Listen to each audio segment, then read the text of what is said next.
Mm,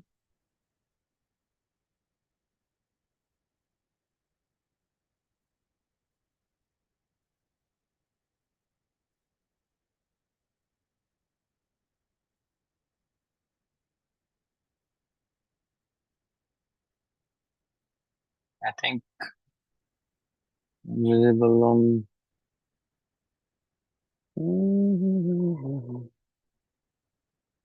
live.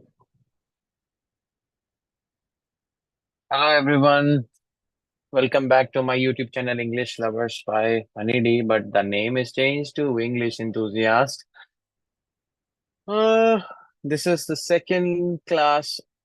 In the first class, we talked a little bit about the kind of parts of speech, and I told you that how the things can really work for those who really want to improve their English from the beginning itself, and how can they get the good score easily. Let me just have a little bit of clearance that whether I'm really live on it or not. Uh, I guess so. Yeah. So English Enthusiast is live, and then let me share the screen with you so that we can actually start doing the task of the day. That's to just a second.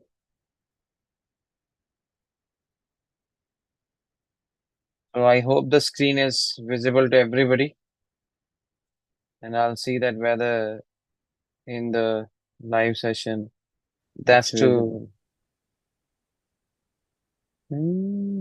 just a second. Yeah. So I I'm hope just the screen making is a visible to check on everybody, that. and I'll see that whether yeah, it's clear. It's clear. So we'll come back to the topic, straight to the topic without wasting any time. And on your one is okay, all good. Yeah. So as on that day we did something about the parts of speech. Today also we're gonna look at the first part of speech at length. Okay. So what we're gonna do is we're gonna talk about this.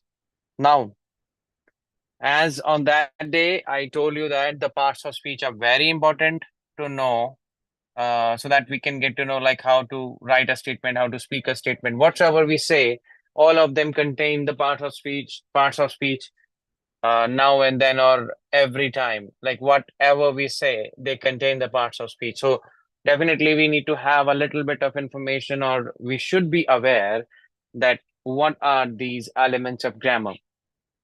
If we are aware about the grammar, and I told you that grammar is one of the portion which is required even in your IELTS exam, and it gives you 25% score for your all the modules, and even if it is the writing or the whatsoever speaking or whatsoever you use, so it gives you something as a benefit. Like 25% is not a bunch, like not a small amount, it's a big amount. So if it carries the equal weightage, I think we should give the due value to the subject also.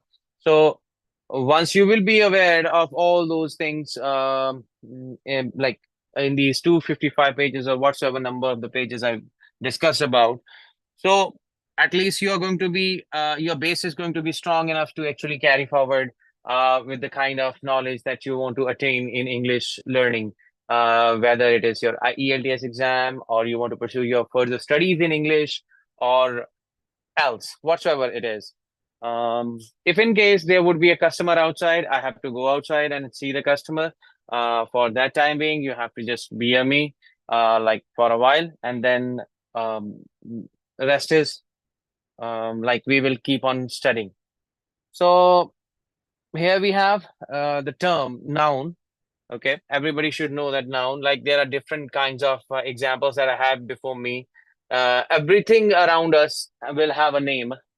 So A noun is a word that names a person, place, thing, or an idea. And even we talked about a process of the phenomena if it happens. Like any of the phenomena, if we are talking about, then it is also known as a noun. If we talk about studying, studying is important. Like if I say studying is important, um, it's not an action in this case. Studying is important in that case, it will become a noun because we are using it as a subject. So whenever we are using a subject, then we are using usually the noun or the pronoun sometimes. So it's not possible that we're going to use the verb in place of the subject. So if we are using it in place, then we have already changed or altered the places. So now we are having a customer outside. I need to actually see the customer. Just a second. Give me a second. Hi there. Anything else for you, sir? Any lighter or something? Next, select king size.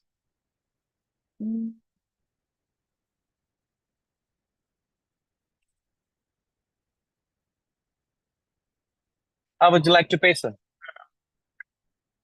In any way, it's possible. It's 2018. Mm, it's not true. It'll give a long beep sound. Yeah, now it is. You want to get the receipt for that? Have a good one, sir. Take care. Yeah. So that's how. Let's come back to the topic. We were talking about something very important, and that's the topic of the day. That's noun.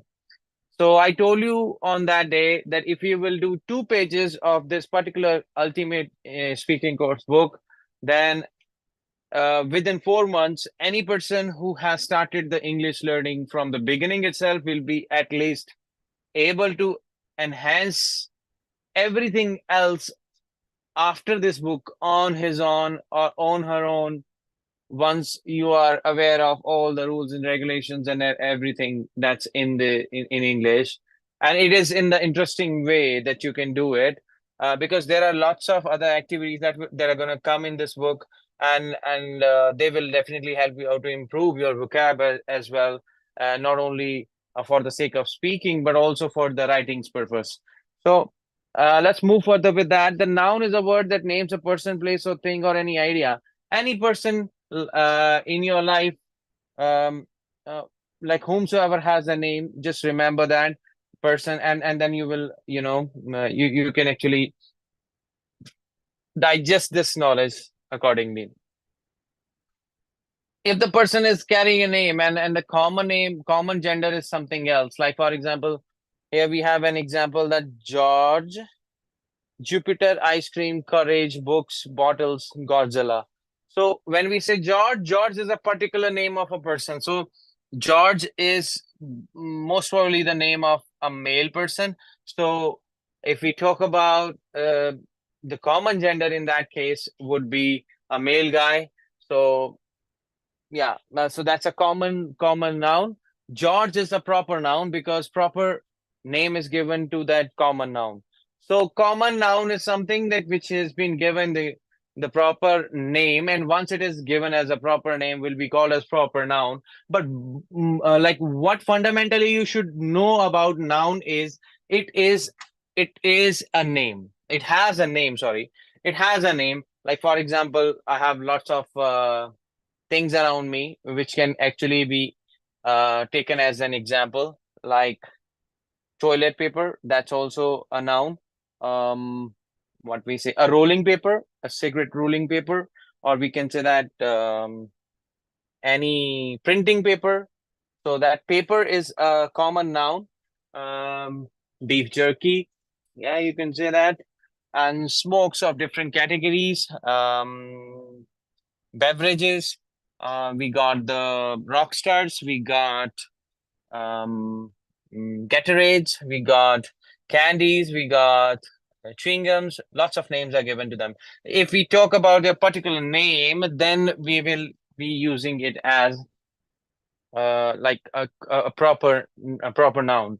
So, but here the thing is, most of the time when I talk about like proper, common, and all that stuff, then kids start saying that, like, why do we need to remember that?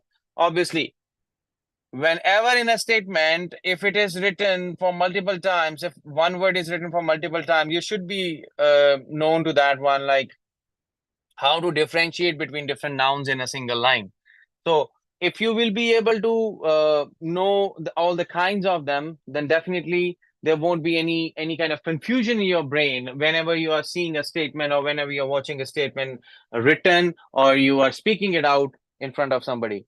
So you will be aware of it that whatsoever word I am using out of my mouth or whatsoever word is coming out of my mouth has a certain designation.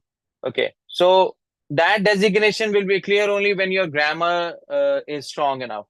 So when it comes to George, George is a person, Papa John's is a place, pizza is a thing, Godzilla likes to think he is a person, is as big as a place, but qualifies another thing. So that's how the things are. Like persons, they can be John, John can be Hunter.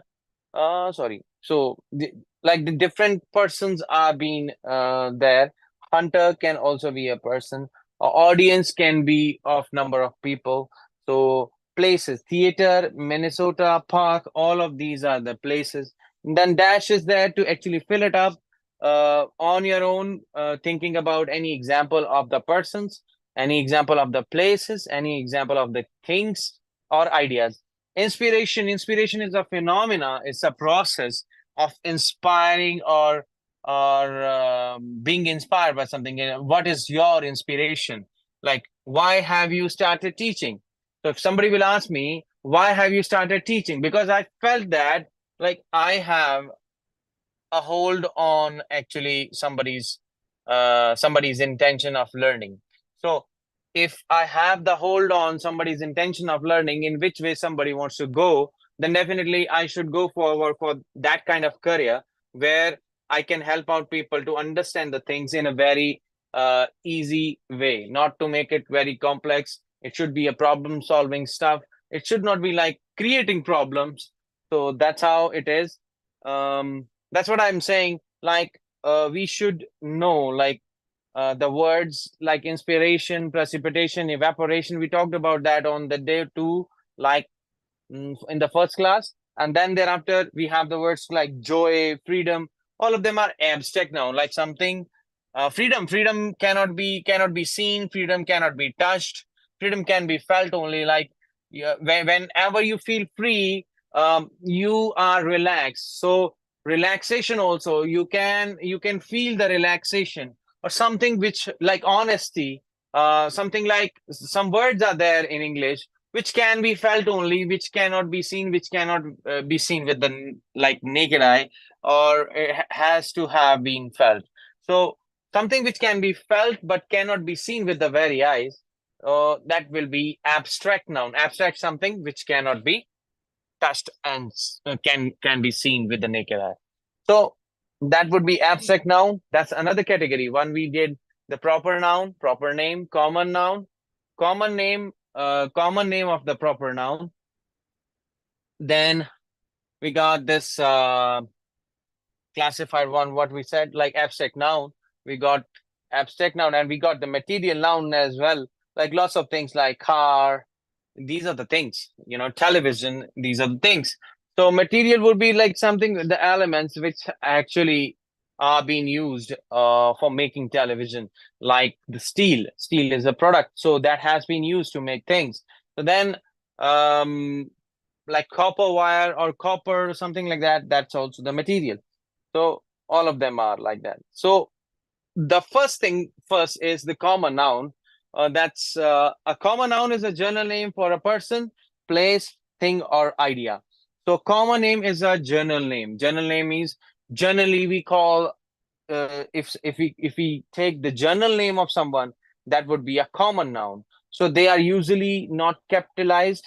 So we don't write them with the big letters, starting with the big letters. We don't write them like that. We write them in the small letters itself. unless they are at the beginning of the sentence. If they are starting the sentence, definitely, obviously, the first thing first is the rule says that like first letter has to be capital. In that scenario, even the common noun will be written with the capital letter when it is the first letter of a statement. First letter, like in writing only, you're going to do that stuff. But a proper noun is the name of a particular person, place, thing, or idea. So the definition is the same. Like if you're gonna go for the all the kinds of the nouns, so the definition will remain the same, but only the usage will differ. Like a proper noun will have a proper name. Common noun will be a journal name. So same way the all other kinds of nouns will have the same kinds of categories. But what's the difference between the common noun and the proper noun is proper noun is always capitalized. So proper noun like Adam Sandler here, the name of a person. So Adam Sandler. So then thereafter Venus. Then we have the November. November is the name of the month. So then we will have different other examples where we can write the names of somebody, but all those names which will be the proper names of someone will always and always be the proper noun. So common noun, proper noun, we have to have the clear distinguishing factor between them. Okay, we should know that like how can we distinguish between the common noun, the proper noun, but on the basic level. It should not be like, I need to remember that one. I need to jot down the notes and everything. Like, if the teachers are doing that stuff, then definitely you are going to cram the stuff. But I would say that, like, how can you learn and understand it more and more and more and more? Like, by watching things outside. You can differentiate between the things more and more once you are going to practically find out them uh, outside in the outside world. So that is going to help you out a lot. Okay. Now, next is your concrete or abstract nouns. Concrete, concrete is something like a concrete noun is the name of person, place, or thing that can be seen. So we can see that concrete stuff. Concrete stuff is which is touchable, which can like it's like it can be smelled also, it can be tasted also. Like all your taste buds or all your five senses can be utilized in that sense, like concrete one. But in abstract one, we have an abstract noun names an idea, quality, or state. So which can be felt only, but cannot be touched, cannot be seen. So like pride.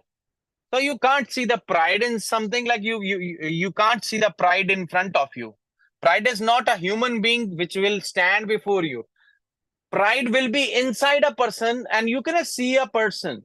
You can see the person, but you cannot see the pride of the person with your eyes. But you can feel the pride of the person with your eyes. Okay, you can feel it with your heart. Sorry, with your heart you can feel that. You can feel the sadness of someone. You can feel your own sadness as well with your heart. So something which can be felt but cannot be touched is the abstract noun. Abstract noun, we say that abstract ideas, we should have the abstractness in everything.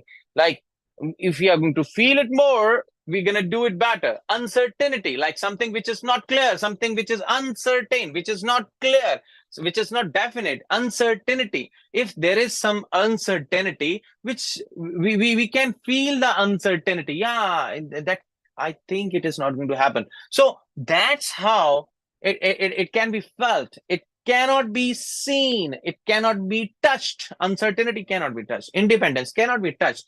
Can be felt. Like so many years ago, like when we were under the slavery, like we were suffering from the British rule.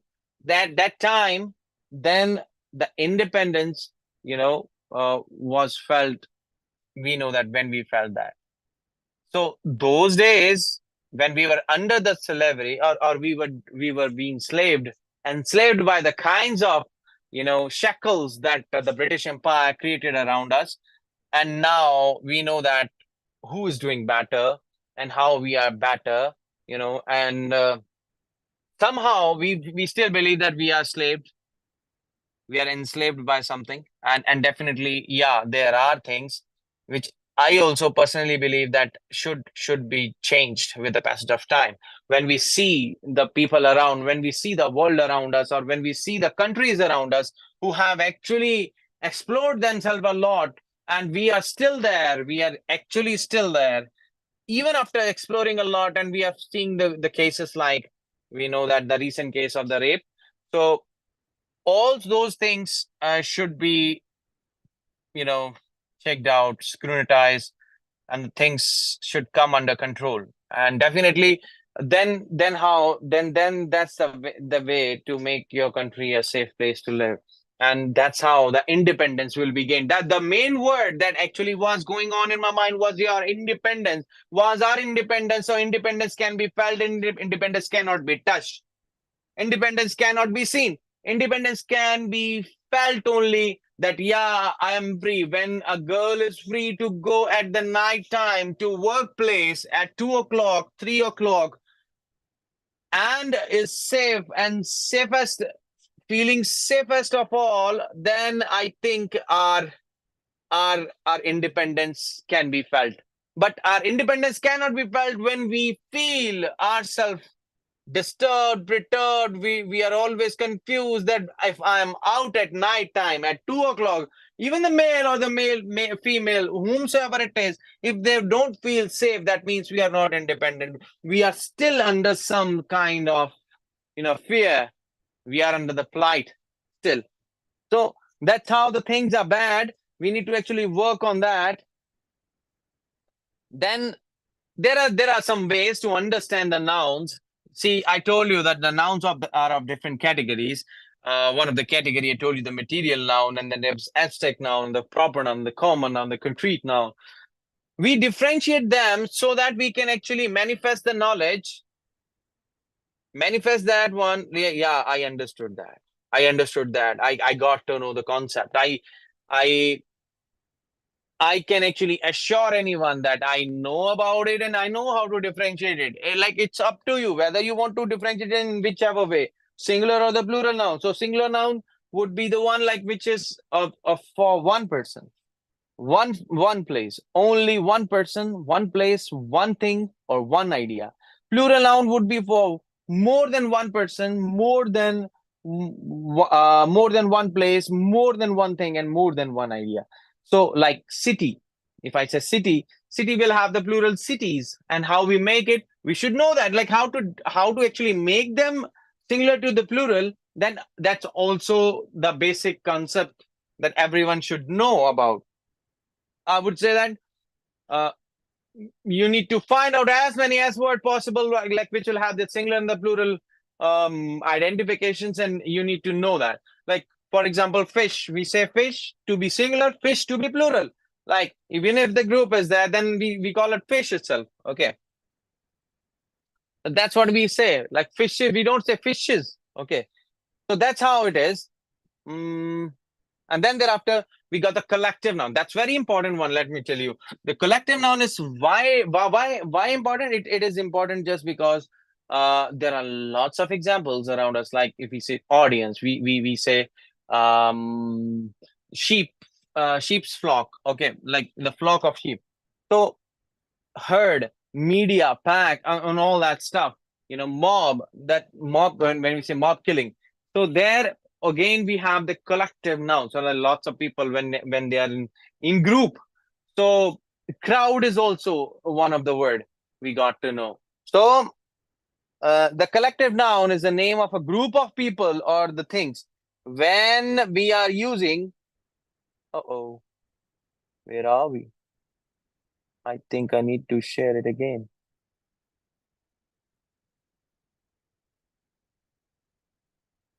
Yeah. That's the bogus stuff that I really hate. Now, thereafter, we see. So, what is there? Collective noun. Collective noun will be something like a group of person, place, or things, or something like that. We can actually remember that in that way. Just give me a second. I need to have a sip of water.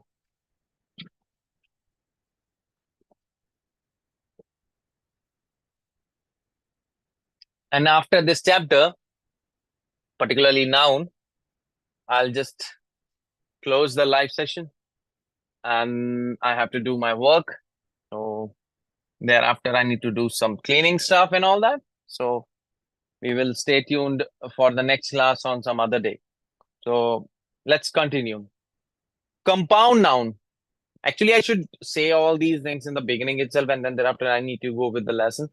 I'm on the preparatory mood. Like I'm on the preparatory mood, the beginning mode. So that's how the things can be, wrong. Things can go wrong. Things can go right. You just let me know in the comment section, like what did you like about the lessons. Okay. So compound noun. So compound noun, obviously compound, we know that what is compound. Compound is made from two things. A compound noun is a single noun that is formed by combining two or more words. When we combine two words together and we make a word which is a noun, is called a compound noun, like a footprint. We know that what is footprint, like the impressions of your foot. Okay, that is footprint. So dog house, the house of the dog. So dog house, we have joined the word together. Backpack. So we're talking on the dop kit. So that's how the words are. Like you need to find more and more words for that compound nouns. So whatsoever number of things, then you can see that. Bottleneck. Hmm. Hmm. So that's how it is.